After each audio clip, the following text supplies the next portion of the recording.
দশম শ্রেণীর যারা ছাত্রছাত্রী রয়েছে, তোমাদের সামনে রয়েছে টেস্ট পরীক্ষা। তাই জিওগ্রাফি থেকে 2 নম্বরের কয়েকটি প্রশ্নে আমি প্রশ্ন বলবো, যে প্রশ্নগুলো সাধারণত পরীক্ষায় আসে। তো তোমরা এগুলো প্রস্তুতি নেবে আগে থেকে, এই প্রশ্নগুলির প্রস্তুতি নেবে আগে থেকে। যেমন বার্গশুণ্ড কী, ড্রামলিন কী, রসে মতানে কি, হিমপ্রাচীর কি, হিমশৈল কি, গ্রাবরেখা কি, জলবিভাজিকা কি, মগ্নচড়া কি, অশ্বক্ষুরাকৃতি হ্রদ কি, আবহবিকার কি,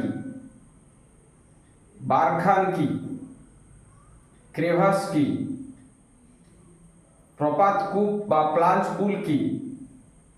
যে এরকম আরও কিছু প্রশ্ন রয়েছে, যেগুলো আমি পরের ভিডিওতে বলবো, তোমরা শুনতে থাকো।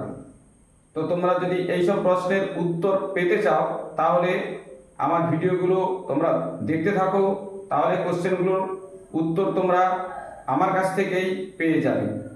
তো আমার এই চ্যানেলটা যদি ভালো লাগে, তো তাহলে তোমরা চ্যানেলটা সাবস্ক্রাইব করে ফলো দিয়ে পাশে থাকবে। আর যদি তোমাদের বোঝার কোনো অসুবিধা থাকে, তাহলে তোমরা কমেন্ট করবে।